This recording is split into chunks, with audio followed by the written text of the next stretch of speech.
Hi friends, ನಮಸ್ಕಾರ. Welcome back to my channel. Friends ಎಲ್ಲ ಹೇಗಿದ್ದೀರಾ? ಐ ಹೋಪ್ ನೀವೆಲ್ಲ ತುಂಬಾ ಚೆನ್ನಾಗಿದ್ದೀರಾ ಅಂತ ಭಾವಿಸ್ತೀನಿ. ಲಾಸ್ಟ್ ವಿಡಿಯೋಲಿ ನಾನು ಬೆಂಗಳೂರಿಗೆ ಹೋದಂತಹ ಒಂದು ವಿಡಿಯೋನ ಅಪ್ಲೋಡ್ ಮಾಡಿದೆ. ಇವತ್ತು ಅದರ ನೆಕ್ಸ್ಟ್ ವಿಡಿಯೋನ ಶೇರ್ ಮಾಡ್ಕೊಳ್ತಾ ಇದ್ದೀನಿ. ಈ ವಿಡಿಯೋನ ನೋಡೋಕೆ ಮುಂಚೆ ಚಾನಲ್ಗೆ ಹೊಸಬ್ರಾದ್ರೆ ಸಬ್ಸ್ಕ್ರೈಬ್ ಮಾಡ್ಕೊಳ್ಳಿ. ಹಾಗೆ ಪಕ್ಕದಲ್ಲೇ ಇರುವಂತಹ ಬೆಲ್ ಮರಿದಲ್ಲೇ ಕ್ಲಿಕ್ ಮಾಡಿ. ಇದರಿಂದ ಹೊಸ ಹೊಸ ವಿಡಿಯೋಸ್ ಬಂದ್ರೆ ನಿಮಗೆ ನೋಟಿಫಿಕೇಶನ್ ಬರುತ್ತೆ. ವಿಡಿಯೋ ಇಷ್ಟ ಆದಲ್ಲಿ ಲೈಕ್ ಮಾಡಿ, ಕಮೆಂಟ್ ಮಾಡಿ, ಹೆಚ್ಚು ಜನಕ್ಕೆ ವಿಡಿಯೋನ ಶೇರ್ ಮಾಡಿ. ಹಾಸನಲ್ಲಿದ್ದಾಗ ನಾನು ಅಂದ್ಕೊಳ್ತಾ ಇದ್ದೆ, ಚನ್ನರಾಯಪಟ್ಟಣ ಅಲ್ಲಿ ರಾಯರ ಮಠ ಇದೆ, ಹೋಗ್ಬೇಕು ಅಂತ ತುಂಬಾ ಅಂದ್ಕೊಳ್ತಾ ಇದ್ದೆ. ಆದ್ರೆ ಹೋಗಕ್ ಆಗ್ತಾನೆ ಇರ್ಲಿಲ್ಲ. ಬೆಂಗಳೂರಿಂದ ಹಾಸನ್ಗೆ ಹೋಗ್ತಾ ಇದ್ವಲ್ಲ, ಅವಾಗ ಚನ್ನರಾಯಪಟ್ಟಣಕ್ಕೆ ಹೋದಾಗ ನಾನು ನನ್ನ ಹಸ್ಬೆಂಡ್ ಕೇಳ್ದೆ, ಹೇಗೂ ಇಲ್ಲೇ ಬಂದಿದೀವಿ, ರಾಯರ ಮಠಕ್ಕೆ ಹೋಗೋಣ ಅಂತ ಕೇಳ್ದೆ. ಅವರು ಕೂಡ ಆಯ್ತು ಹೋಗ್ ಬರೋಣ ಅಂತ ಅಂದ್ರು. ಅವಾಗ ನಾವು ಇಲ್ಲಿಗೆ ಬಂದ್ವಿ. ಇಲ್ಲಿಗೆ ಬಂದಾಗ 6 ಗಂಟೆ ಆಗಿತ್ತು. ಚನ್ನರಾಯಪಟ್ಟಣ ಅಲ್ಲಿ ಗಣಪತಿ ಟೆಂಪಲ್ ಹತ್ರ ಬರುತ್ತೆ ಇದು. ಇದನ್ನ ಕೋಟೆ ಅಂತ ಕೂಡ ಕರೀತಾರೆ. ನಮಗಂತೂ ಇಲ್ಲಿ ಬಂದಾಗ ತುಂಬಾನೇ ಖುಷಿ ಅಂತ ಅನಿಸ್ತು. ಇಲ್ಲಿ ಬಂದು ನೋಡಿದ ತಕ್ಷಣನೇ ನಮ್ಮ ಹಾಸನಲ್ಲಿ MG ರೋಡ್ ಅಲ್ಲಿ ಇದೆಯಲ್ಲ ರಾಯರ ಮಠ, ಅದೇ ರೀತಿ ಇದೆ. ನಾನು ಇದನ್ನ ಒಂದ್ಸಲ ಗೂಗಲ್ ಅಲ್ಲಿ ನೋಡಿದ್ದೆ. ಇಲ್ಲಿಗೆ ಬರ್ಬೇಕು ಅಂತ ತುಂಬಾ ಆಸೆ ಇತ್ತು, ಬರಕ್ ಆಗಿರ್ಲಿಲ್ಲ. ಆದ್ರೆ ಈ ಸಲ ಬಂದಾಗ ಬಂದ್ವಲ್ಲ, ತುಂಬಾ ಖುಷಿ ಆಯ್ತು. ಆಮೇಲೆ ಬಂದು ಒಳಗಡೆ ಎಲ್ಲ ವಿಡಿಯೋ ಶೂಟ್ ಮುಗಿಸ್ಕೊಂಡು ಆಮೇಲೆ ಹೊರಗಡೆದು ನಾನು ವಿಡಿಯೋ ಮಾಡಿದೆ. ಅಲ್ಲೊಂದಷ್ಟು ಜನ ಕೂತಿದ್ರು. ಅವಾಗ ಏನೋ ಫಂಕ್ಷನ್ ಕೂಡ ಇತ್ತು ಈ ಮಠದ್ದು. ಆಮೇಲೆ ಇಲ್ಲಿ ಬಂದು ವಿಡಿಯೋ ಶೂಟಿಂಗ್ ಪರ್ಮಿಷನ್ ಕೇಳಿದೆ. ಅವರು ಕೂಡ ಆಯ್ತು ಮಾಡ್ಕೊಳ್ಳಿ ಅಂತ ಹೇಳಿದ್ರು. ತುಂಬಾನೇ ಖುಷಿ ಆಯ್ತು. ಹಾಗೇನೆ ಇಲ್ಲಿನ ಸ್ಟಾಫ್ ಗಳೆಲ್ಲ ತುಂಬಾ ಚೆನ್ನಾಗಿ ಸಪೋರ್ಟ್ ಮಾಡಿದ್ರು. ವಿಡಿಯೋ ಮಾಡಿದೆ. ಆಮೇಲೆ ಈ ಒಂದು ಸನ್ನಿಧಾನದ ವಿಶೇಷ ಅಂತೂ ನನಗೆ ನಿಜಕ್ಕೂ ಅಚ್ಚರಿ ಅಂತ ಅನ್ನಿಸ್ತು. ನಾನು ರಾಯರ ಮಠಕ್ಕೆ ಹೋದಾಗ ಅಲ್ಲಿ ಸುಮಾರು ಜನ ಪರಿಚಯ ಆದ್ರು. ಅದರಲ್ಲಿ ಒಬ್ರು ಪ್ರೆಸ್ ಅವ್ರು ಕೂಡ ಪರಿಚಯ ಆದ್ರು. ಅವರು ನಮ್ಮ ಚಾನಲ್ ಅಲ್ಲಿ ಮಾತಾಡಿದ್ರು. ಅದಂತೂ ನಂಗೆ ತುಂಬಾನೇ ಖುಷಿ ಅನ್ನಿಸ್ತು. ಹಾಗೇನೆ ಈ ಒಂದು ಸನ್ನಿಧಾನದಲ್ಲಿ ನಡೆದಂತಹ ಮಹಿಮೆಗಳನ್ನ ಕೂಡ ಶೇರ್ ಮಾಡ್ಕೊಂಡ್ರು. ಅದನ್ನಂತೂ ಕೇಳಿ ನನಗೆ ತುಂಬಾನೇ ಸಂತೋಷನೂ ಆಯ್ತು, ಅಚ್ಚರಿನೂ ಆಯ್ತು. ಯಾಕೆಂದ್ರೆ ಭಕ್ತರು ಹೇಗೆ ರಾಯರನ್ನ ನಂಬ್ತಾರೆ, ರಾಯರು ಎಂದಿಗೂ ಕೈ ಬಿಡೋದಿಲ್ಲ, ಅಷ್ಟಿಲ್ತಲೇ ಹೇಳೋದಿಲ್ಲ ರಾಯರಿದ್ದಾರೆ ಅಂತ. ನನ್ನ ಹೆಸರು ಜಯರಾಮ್ ಅಂತ ಹೇಳಿ ಚನ್ನರಾಯಪಟ್ಟಣದ ಪತ್ರಕರ್ತನಾಗಿ ಕೆಲಸವನ್ನ ನಿರ್ವಹಣೆ ಮಾಡ್ತಾ ಇದ್ದೀನಿ.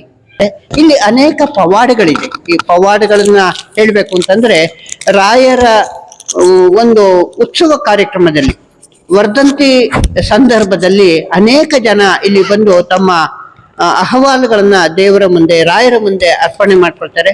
ಆ ಒಂದು ಸಂದರ್ಭದಲ್ಲಿ ಕೆಲವರಿಗೆ ಕಣ್ಣು ಕೂಡ ಬಂದಿರುವಂತಹ, ಕಣ್ಣು ಕಾಣದಲೇ ಇರುವಂತಹ ಪರಿಸ್ಥಿತಿ ಎದುರಾಗಿತ್ತು. ರಾಯರ ದರ್ಶನದ ನಂತರ ಕಣ್ಣನ್ನು ಪಡೆದಂತಹ ಸೌಭಾಗ್ಯವನ್ನ ಅನೇಕ ಮಂದಿ ಪಡೆದಿದ್ದಾರೆ. ನಾನು ವಿಡಿಯೋ ಶೂಟ್ ಹೋದಾಗ ಇವರೇ ನಂಗೆ ಸಿಕ್ಕಿದ್ದು. ಇವರು ಪ್ರೆಸ್ ಅಲ್ಲಿ ಕೆಲಸ ಮಾಡ್ತಾರೆ. ತುಂಬಾ ಡಿಟೇಲ್ ಆಗಿ ನಮಗೆ ಇನ್ಫಾರ್ಮೇಶನ್ಸ್ ಎಲ್ಲ ಕೊಟ್ರು. ನಂಗಂತೂ ತುಂಬಾನೇ ಖುಷಿ ಆಯ್ತು. ನಾನು ಚನ್ನರಾಯಪಟ್ಟಣದ ಒಂದು ರಾಯರ ಮಠದ ಬಗ್ಗೆ ವಿಡಿಯೋ ಮಾಡಿದ್ದೆ. ಅದನ್ನ creations by Purvi YouTube channel ಅಲ್ಲಿ ವಿಡಿಯೋ ಅಪ್ಲೋಡ್ ಮಾಡಿದ್ದೆ. ಈ ಮಠದ ಬಗ್ಗೆ ನೀವೇನಾದ್ರೂ ತಿಳ್ಕೊಬೇಕು ಅಂತ ಇದ್ರೆ ಖಂಡಿತವಾಗ್ಲೂ ವಿಡಿಯೋ ನೋಡಿ. ಲಿಂಕ್ ಬೇಕಾದ್ರೆ ಡಿಸ್ಕ್ರಿಪ್ಷನ್ ಬಾಕ್ಸ್ ಅಲ್ಲಿ ಕೊಟ್ಟಿರ್ತೀನಿ. ಈ ವಿಡಿಯೋ ಅಲ್ಲಿ ನಾನು ಕೆಲವೊಂದು ಕ್ಲಿಪ್ಪಿಂಗ್ಸ್ ಗಳನ್ನ ಮಾತ್ರ ಶೇರ್ ಮಾಡ್ಕೊಂಡಿದ್ದೀನಿ. ವಿಡಿಯೋ ಶೂಟ್ ಎಲ್ಲ ಮುಗಿದ್ಮೇಲೆ ಅವರು ರಾಯರ ಬೃಂದಾವನಕ್ಕೆ ಮಂಗಳಾರತಿಯನ್ನ ಕೂಡ ಮಾಡಿ ಕೊಟ್ರು. ತುಂಬಾನೇ ಖುಷಿ ಆಯ್ತು ಈ ಒಂದು ಸನ್ನಿಧಾನಕ್ಕೆ ಹೋಗಿ. ಯಾಕೆಂದ್ರೆ ನಾನು ಎಲ್ಲೇ ವಿಡಿಯೋ ಶೂಟ್ ಹೋದಾಗ್ಲೂ ಅಲ್ಲಿ ನನಗೆ ಯಾರು ಡೈರೆಕ್ಟ್ ಆಗಿ ನನಗೆ ಮಹಿಮೆನ ತಿಳಿಸಿರ್ಲಿಲ್ಲ. ಈ ಒಂದು ಮಠಕ್ಕೆ ಹೋದಾಗ ಅವರು ಸಿಕ್ಕು ನನಗೆ ವಿಡಿಯೋಗೆ ಮಿರಾಕಲ್ ಕೂಡ ಹೇಳಿದ್ರು. ನಂಗಂತೂ ತುಂಬಾನೇ ಖುಷಿ ಆಯ್ತು. ಹಾಗೇನೆ ಈ ಒಂದು ವಿಶೇಷವಾದ ಸನ್ನಿಧಿಗೆ ಹೋಗಿ ನನಗಂತೂ ತುಂಬಾನೇ ಖುಷಿ ಅನ್ನಿಸ್ತು. ಹಾಗೇನೆ ನಾವು ಮನೆಗೆ ಹೋದ್ವಲ್ಲ, ಮನೆಗೆ ಹೋಗಿ ನನಗೆ ಒಂದು 2 ಅವರ್ ಏನೋ ಆಗಿತ್ತು ಅಷ್ಟೇನೆ. ನಾನು ರಾಯರಲ್ಲಿ ನನ್ನ ಒಂದು ಇಷ್ಟಾರ್ಥನ ಕೇಳ್ಕೊಂಡು ಕೂಡ ಹೋಗಿದ್ದೆ. ನಿಜಕ್ಕೂ ಒಂದು ಹೇಳ್ಬೇಕು ಅಂದ್ರೆ, ನಾನು ಮನೆಗೆ ಹೋಗಿ 2 ಅವರ್ ಏನೋ ಆಗಿತ್ತು ಅಷ್ಟೇನೆ. ಮನೆಗೆ ಹೋಗಿ 2 ಅವರಲ್ಲೇನೆ ನನಗೆ ಏನೋ ಒಂದು ಸೂಚನೆ ಸಿಕ್ತು. ಮಾರನೇ ದಿನ ನನ್ನ ಒಂದು ಇಷ್ಟಾರ್ಥನೆ ನೆರವೇರಿತ್ತು.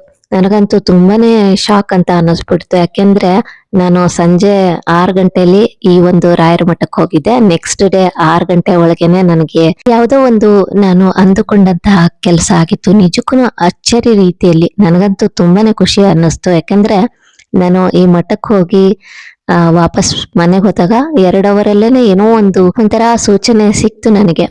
ನೆಕ್ಸ್ಟ್ ಡೇನೆ ನನಗೆ ಅಂದ್ರೆ ನೆಕ್ಸ್ಟ್ ಡೇ ಸಂಜೆ 6 ಗಂಟೆ ಒಳಗೇನೆ ನನ್ನ ಒಂದು ಇಷ್ಟಾರ್ಥ ಕೂಡ ನೆರವೇರ್ತು. ಯಾಕೆಂದ್ರೆ ರಾಯರನ್ನ ನಂಬಿದ್ರೆ ಎಷ್ಟು ಅನುಗ್ರಹ ಮಾಡ್ತಾರೆ ಅಂದ್ರೆ ನಾವು ಊಹೆ ಕೂಡ ಮಾಡಲು ಸಾಧ್ಯನೇ ಇಲ್ಲ. ಇದು ವಿಶೇಷವಾದ ಸನ್ನಿಧಾನ. ಅಂದ್ರೆ ಪ್ರತಿಯೊಂದು ಸನ್ನಿಧಾನದಲ್ಲೂ ಅಂದ್ರೆ ರಾಯರಿರೋ ಕಡೆ ಒಂದು ಮಹಿಮೆಗಳು ಇದ್ದೇ ಇರುತ್ತೆ. ಆದ್ರೆ ಈ ಒಂದು ಸನ್ನಿಧಾನದಲ್ಲಿ ನಾನು ಕೇಳಿದ್ದಕ್ಕೂ ನನಗೆ ಆದ ಅನುಭವ ಅಂತೂ ನಿಜಕ್ಕೂ ಅಚ್ಚರಿ ಉಂಟು ಮಾಡ್ತು ಅಂತಾನೆ ಹೇಳ್ಬೋದು. ಮತ್ತೊಂದ್ಸಲ ಚನ್ನರಾಯಪಟ್ಟಣಕ್ಕೆ ಹೋಗ್ಬೇಕು ಅಂತ ಅಂದ್ಕೊಂಡಿದೀನಿ. ನೋಡೋಣ ನೆಕ್ಸ್ಟ್ ಯಾವಾಗಾದ್ರೂ ಆದಾಗ ಮತ್ತೆ ನಾನು ವಿಡಿಯೋ ಮಾಡಿ ನಿಮ್ ಜೊತೆ ಶೇರ್ ಮಾಡ್ತೀನಿ. ಇನ್ನೊಂದ್ಸಲ ಗುರುವಾರನೇ ಹೋಗ್ಬೇಕು ಅಂತ ಅಂದ್ಕೊಂಡಿದೀನಿ. ಯಾಕೆಂದ್ರೆ ಗುರುವಾರ ತುಂಬಾ ಜನ ಬರ್ತಾರೆ, ಹಾಗೆ ಸೇವೆಗಳೆಲ್ಲ ಇರುತ್ತೆ, ಬನ್ನಿ ಅಂತ ಹೇಳಿದ್ರು. ಹಾಗಾಗಿ ಇನ್ನೊಂದ್ಸಲ ಹೋಗ್ಬೇಕು ಅಂತ ಅಂದ್ಕೊಂಡಿದೀನಿ. ಎಲ್ಲದಕ್ಕೂ ಟೈಮ್ ಬರ್ಬೇಕಲ್ಲ. ನೋಡಿ, ಇಷ್ಟು ನಾವು ಹತ್ತಿರದಲ್ಲೇ ಇದ್ದನು ನಮ್ಗೆ ಹೋಗಕ್ಕಾಗಿರ್ಲಿಲ್ಲ. ಬೆಂಗಳೂರಿಂದ ಬರ್ತಾ ನಾನು ರಾಯರ ಸನ್ನಿಧಾನಕ್ಕೆ ಹೋಗಿ ಬಂದಿದ್ದು ತುಂಬಾನೇ ಖುಷಿ ಆಯ್ತು. ನೀವು ಚನ್ನರಾಯಪಟ್ಟಣಕ್ಕೆ ಹೋದಾಗ ಕೋಟೆಯಲ್ಲಿರುವಂತಹ ರಾಯರ ಮಠಕ್ಕೆ ಹೋಗಿ ಬನ್ನಿ. ನೀವೇ ನನ್ಗೆ ಕಮೆಂಟ್ ಮಾಡಿ ಹೇಳ್ತೀರಾ ಹೇಗಿದೆ ಮಠ ಅಂತ. ಹಾಗೇನೆ ನಾನು ವಿಡಿಯೋ ಶೂಟ್ ಎಲ್ಲ ಮುಗಿಸ್ಕೊಂಡು ಮತ್ತೆ ಹಾಸನ್ಗೆ ಹೊರಟ್ವಿ. ಹಾಗೆ ಹೋಗುವಾಗ ನನ್ನ ಹಸ್ಬೆಂಡ್ ಹೇಳಿದ್ರು ಚನ್ನರಾಯಪಟ್ಟಣ ಅಲ್ಲಿ ವಡಾಪಾವ್ ತುಂಬಾ ಚೆನ್ನಾಗಿರುತ್ತೆ ಅಂತ. ಅವರು ಒಂದ್ಸಲ ಟೇಸ್ಟ್ ಮಾಡಿದ್ರಂತೆ. ಹಾಗೆ ಕರ್ಕೊಂಡು ಹೋಗಿ ನನ್ಗೂ ಕೂಡ ಕೂಡ್ಸಿದ್ರು. ಅವ್ರು ಹೇಳ್ದಾಗ ನಿಜವಾಗ್ಲೂ ನಾನು ನಂಬಿರ್ಲಿಲ್ಲ. ತುಂಬಾನೇ ಚೆನ್ನಾಗಿತ್ತು ನಿಜವಾಗ್ಲೂ. ಇಂಥ ವಡಾಪಾವ್ನ ನಾನು ತಿಂದೇ ಇರ್ಲಿಲ್ಲ.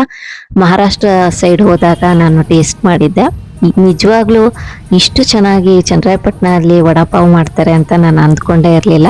ಹಾಗೆ ವಿಡಿಯೋ ಕೂಡ ಮಾಡ್ಕೊಂಬಂದ್ರು ನನ್ನ ಹಸ್ಬೆಂಡ್. ನಂಗಂತೂ ತುಂಬಾನೇ ಇಷ್ಟ ಆಗೋಯ್ತು, ಚೆನ್ನಾಗಿತ್ತು. ಹಾಗಾಗಿ ನಾನು ವಿಡಿಯೋ ಅಲ್ಲಿ ರಿವ್ಯೂಸ್ ಕೂಡ ಹೇಳಿದ್ದೀನಿ. ನಾವು ಇವ್ರ ಹತ್ರನೇ ವಡಾಪಾವ್ ತಗೊಂಡಿದ್ದು, ಈಗ ವಿಡಿಯೋ ಅಲ್ಲಿ ತೋರಿಸ್ತಾ ಇದೀವಿ. ಎಷ್ಟು ವರ್ಷದಿಂದ ಮಾಡ್ತಿದ್ದೀರಾ? ನಾವು ಸುಮಾರು ವರ್ಷದಿಂದ ಮಾಡ್ತಿದ್ದೀವಿ.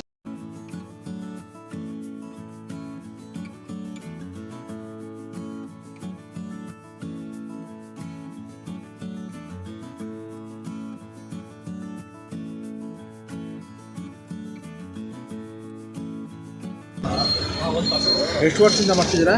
ನಾವಿಲ್ಲಿ 8-9 ವರ್ಷ ಆಗಿದೆ. ಏನು ಏರಿಯಾ ಹೆಸರು ಇದು?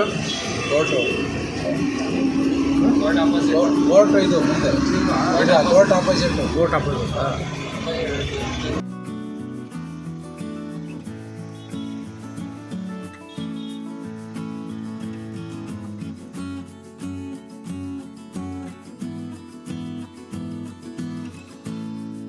ಇದು ಎಲ್ಲಿ ಬರುತ್ತೆ ಅಂದರೆ ವೈಷ್ಣವಿ ಹೋಟೆಲ್ ಆಪೋಸಿಟ್ ಅಲ್ಲಿ ಬರುತ್ತೆ.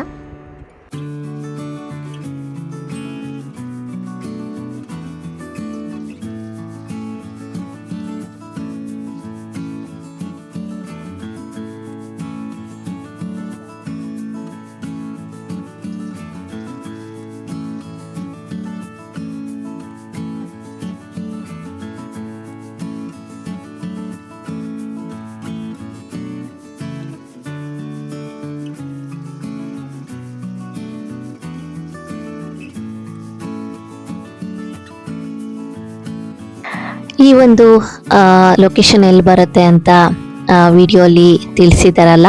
ನೀವೇನಾದರೂ ಆ ಪ್ಲೇಸ್ಗೆ ಹೋದಾಗ ಅಂದರೆ ಚನ್ನರಾಯಪಟ್ಟಣಕ್ಕೆ ಏನಾದರೂ ಹೋದಾಗ ಅಥವಾ ನೀವೇನಾದರೂ ಚನ್ನರಾಯಪಟ್ಟಣದವರೇ ಈ ವಿಡಿಯೋ ನೋಡ್ತಾ ಇದ್ರೆ ಖಂಡಿತವಾಗ್ಲೂ ಒಂದ್ಸಲ ಈ ಒಂದು ವಡಾಪಾವ್ನ ಟೇಸ್ಟ್ ಮಾಡಿ. ತುಂಬಾನೇ ಚೆನ್ನಾಗಿದೆ. ಹಾಗಾಗಿ ವಿಡಿಯೋಲಿ ಶೇರ್ ಮಾಡಿದೆ.